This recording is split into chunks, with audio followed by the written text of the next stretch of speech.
Visa পেয়েও যারা Malaysia যেতে পারেননি তাদের যাওয়ার সম্ভাবনা আর আছে কিনা, কিংবা যেতে না পারলে সম্পূর্ণ টাকা ফেরত পাবেন কিনা, এটি এখন বড় প্রশ্ন। বাইরার সভাপতি থেকে সিন্ডিকেটের হোতা সবাই বলছেন কেউ যেতে না পারলে সম্পূর্ণ টাকা ফেরত পাবেন। তবে বাস্তবতা তাদের এই বক্তব্যকে সমর্থন করে না।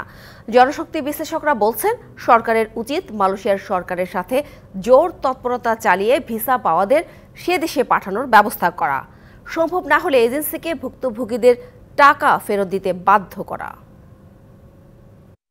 30 লাখ টাকা নিয়ে আনারা 6 জন কইছে বাড়ি আওয়ার লগে লগে ঠ্যাং ভেঙে গেলাম। আমি বাড়ি যাম, একটা ভালো মানুষ নাই যারা ধরে টাকা পয়সা ডুব হ্যাঁ রোডে রোডে ঘুরতে হয়েছে। আমার 5 বছরের মাইটা আমার মারদার থুয়ে গেছে। বরগুনার তালতলী উপজেলার দুলাল মোল্লার পরিবার কয়েকদিন ধরেই ঘর ছাড়া। দুলাল নিজের ছেলেসহ 6 জনকে মালয়েশিয়া পাঠাতে বারাকাত ডাইনামিক নামের একটি এজেন্সিকে দিয়েছিলেন 30 লাখ টাকা। যেতে পারেননি একজনও। এই টাকার বেশিরভাগ অংশই চড়া সুদে ধার করা। পাওনাদারদের ভয়ে ফিরতে পারছেন না বাড়িতে। এজেন্সি থেকে প্রবাসী কল্যাণ মন্ত্রণালয়ের দাঁড়ে দাঁড়ে ঘুরে ফিরছে পরিবারটি। ভাইয়ের ছেলে, আমার নিজের ছেলে, বেয়ার ছেলে আমার উপরে নির্ভর করে এরা দিয়েছে। উনি টাকা নিয়ে তারপরে কইতেছে আমি টিকিট পাই না, কি করবো। আমার কি বাড়ি যাওয়ার মতো কোনো পরিস্থিতি নাই। আমার সব ভিড়ে গেড়া বেচা কেনা শেষ। এজেন্সি এখনো ভিসা পাওয়া সবাইকে মালয়েশিয়া পাঠানোর আশা দিয়ে রেখেছে।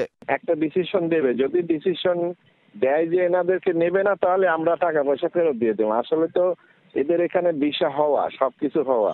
মালয়েশিয়া যাওয়ার জন্য বিএমইটি ছাড়পত্র পেয়েছিলেন 4,93,642 জন।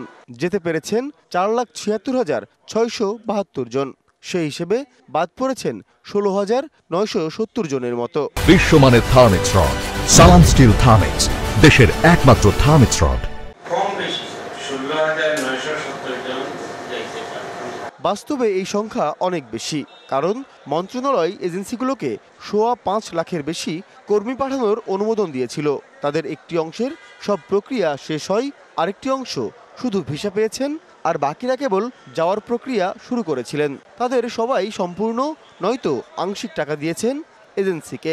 অর্থাৎ সব মিলিয়ে এমন দুলাল মোল্লার সংখ্যা 40 থেকে 50 হাজারের মতো।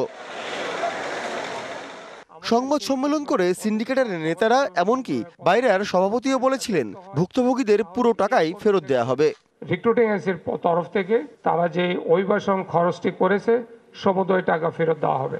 শুভঙ্করের ফাঁকি হচ্ছে জনশক্তি খাতে টাকা লেনদেনের কোনো বৈধ কাগজ থাকে না, যার কারণে এজেন্সি মালিকরা পুরো টাকার দায়ও নিতে চান না। তারা আটকা পড়েছে বা যাদের ভিসা হয়েছে এদেরকে নেওয়ার ব্যাপারে একটা সিদ্ধান্ত দুই দেশের সরকার যদি কূটনৈতিকভাবে সফল হতে পারে তাহলে সেটা হয়তো সুযোগ তৈরি হতে পারে। রিক্রুটিং এজেন্সির কাছে যে টাকাটা জমা হয়েছে সেই টাকাটা হয়তো সে পেতে পারে আর কি। আমার কাছে মনে হয় যদি সরকার পরিপূর্ণভাবে হস্তক্ষেপ করলে তখন আসলে এটা সম্ভব হবে আমার কাছে।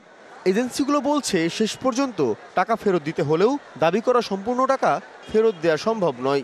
একটি ভিসা সম্পূর্ণ করতে কিন্তু অনেকগুলো খরচ আছে, ম্যান পাওয়ার হতে আরম্ভ করা সবকিছু, এবং টিকিটটাই তখন বাকি থাকে। সেই ক্ষেত্রে কিন্তু একটা বড় অঙ্কের টাকা খরচ হয়ে গেছে। তো আমি ঠিক জানি না এটা কিভাবে, এটা নিশ্চয়ই মন্ত্রণালয় আছেন, আমাদের ওয়েলফেয়ার বোর্ড আছেন, রিক্রুটিং আছে। আমাদের যেহেতু যারা যেতে পারেনি, এটি আমাদের নৈতিক দায়িত্ব তাদের পাশে দাঁড়ানো। মালয়েশিয়া যেতে এক একজন 4 লাখ থেকে 7 লাখ পর্যন্ত টাকা দিয়েছেন দালাল থেকে শুরু করে এজেন্সিগুলোকে। বিকাশ বিশ্বাস, ডিবিসি নিউজ, ঢাকা।